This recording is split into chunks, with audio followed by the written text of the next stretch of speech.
নমস্কার বন্ধুরা, স্বাগত আমাদের চ্যানেলে। আজকে আমি আপনাদের স্বপ্নাদেশেই মায়ের আবির্ভাব, মুর্শিদাবাদের রানীনগরের গোধনপাড়ার কালী মন্দিরের ইতিহাস, সেই বিষয়ে কিছু তথ্যাবলী প্রদান করব। মুর্শিদাবাদ জেলার রানীনগর থানার অন্তর্গত শেখপাড়ার নিকট গোধনপাড়ার কালী মন্দির বয়সের দিক দিয়ে প্রাচীন না হলেও এই মন্দিরের মায়ের পুজোর নিয়মাচার এবং ভক্তিনিষ্ঠার মাধুর্য সত্যি মনকে শান্ত করে তোলে।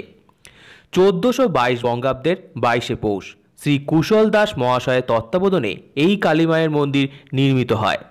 জানা যায় মায়ের স্বপ্নাদেশেই এই মন্দির নির্মাণ এবং মায়ের আবির্ভাব হয়েছে। মা এই মন্দিরের তন্ত্রমতে নিত্য পূজিতা। প্রত্যেক অমাবস্যায় মায়ের পুজোয় দেওয়া হয় আমিষ ভোগ, যার প্রধান উপকরণে থাকে বোয়াল মাছের ঝোল ও শোল মাছ পোড়া। তাছাড়াও থাকে 56 পদের ভোগ। এছাড়াও এই মন্দিরে বলিদানের ক্ষেত্রে চালের গুঁড়ো দিয়ে মানুষের অবয়ব তৈরি করে বলিদান দেবার নিয়ম প্রচলিত। পৌষ মাসের বকুল অমাবস্যাতে হয় মায়ের বাৎসরিক বিশেষ পুজো। সেই দিন মায়ের পুজো, ভোগ ও অন্যান্য নিয়মাচারের পরদিন হয় নরনারায়ণ সেবা।